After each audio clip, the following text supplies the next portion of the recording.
নমস্কার বন্ধুরা, নতুন একটা রেসিপিতে আপনাদেরকে স্বাগত জানাই। মুসুরের ডাল আর ডিম দিয়ে একটা দারুণ মজাদার রেসিপি নিয়ে চলে এসেছি আপনাদের জন্য। ভালো লাগলে অবশ্যই লাইক, কমেন্ট ও সাবস্ক্রাইব করতে কিন্তু ভুলবেন না। আর চলুন কথা না বাড়িয়ে মেন রেসিপিতে যাওয়া যাক। সবার প্রথমে আমি এখানে 150 গ্রাম মুসুরের ডাল নিয়েছি। এটা আমি প্রায় 1.5 থেকে 2 ঘন্টা আগে ভিজিয়ে রেখেছিলাম। ভিজিয়ে রেখে এবার এটার থেকে আমি জলটা পুরোটা ঝরিয়ে নেব। ঝরিয়ে নিয়ে এর মধ্যে প্রথমে আমি একটা ডিম ভেঙে দেব। ডিমটা ভেঙে দিলাম। এবার আমি দিয়ে দিলাম বড় বড় 3 কোয়া রসুন আর দিয়ে দিলাম অল্প একটু আদা বাটা। আর এর মধ্যে দিয়ে দিলাম 3টে পরিমাণে কাঁচা লঙ্কা। আপনারা আপনাদের স্বাদ অনুযায়ী লঙ্কা ব্যবহার করবেন। আর দিয়ে দিলাম প্রয়োজন মতন লবণ। আর দিয়ে দিলাম একটু হলুদ গুঁড়ো। আর দিয়ে দিলাম একটু গরম মশলার গুঁড়ো।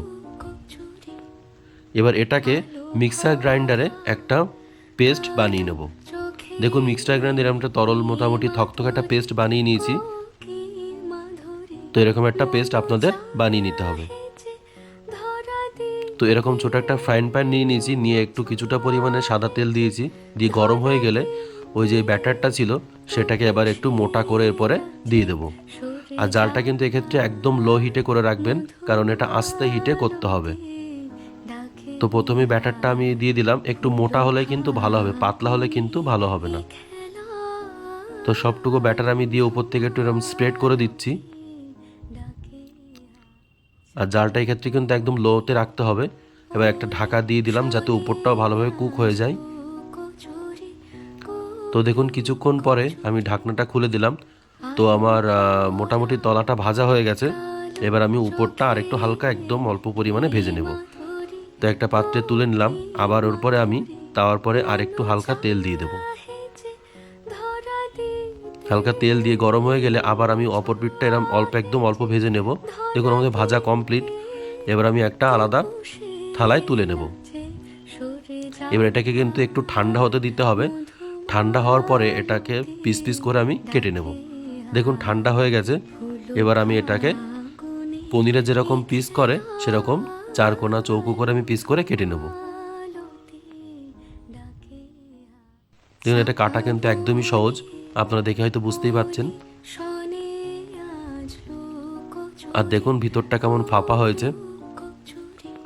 এবার এটার একটা গ্রেভি হবে। তো আমি কড়াইতে তেল দিয়েছি, একটু জিরে ফোড়ন আর শুকনো লঙ্কা ফোড়ন আমি দিয়েছি। এবার এর মধ্যে আমি একটা বড় পেঁয়াজ কুচি করে এর মধ্যে দিয়ে দিলাম। এবার এটা একটু হালকা ভেজে নেব। যখন এটা হালকা ভাজা হয়ে যাবে তখন আমি 4 থেকে 5 টুকরো এরকম বড় রসুনটা ক্রাশ করে আবার আমি এর মধ্যে দিয়ে দিলাম। এবার এটাকে আর একটু আমি ভেজে নেব, হালকা লাল লাল করে ভেজে নেব।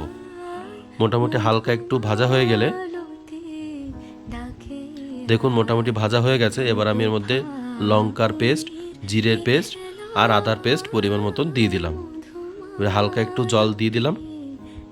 দিয়ে এটাকে খুব ভালোভাবে কষিয়ে নেব যতক্ষণ না কাঁচা গন্ধটা না কাটে। তো বেশ কিছুক্ষণ কষানো হয়ে গেছে। এবার আমি দিলাম হলুদ গুঁড়ো দিয়ে আবার একটু ভালোভাবে কষিয়ে নেব।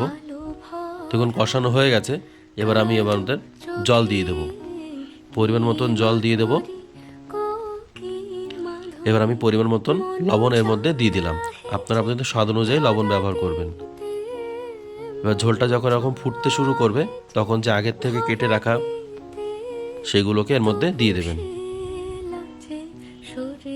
এবার এটাকে বেশিক্ষণ সময় ফোটানোর দরকার নেই, মোটামুটি 3 থেকে 4 মিনিট ভালোভাবে ফুটিয়ে নিলেই হবে। এবার নামানোর কিছুক্ষণ আগে এর মধ্যে গরম মশলার গুঁড়ো দিয়ে দিলাম। তো দেখুন এটা কিন্তু আমার প্রায় কমপ্লিট। এবার নামানোর একটু আগে আমি কাঁচা লঙ্কা দিয়ে দিলাম যাতে ফ্লেভারটা একটু ভালো লাগে। তো রান্না আমার একদম কমপ্লিট হয়ে গেছে। আর এটা খেতে জাস্ট অসাধারণ লাগে।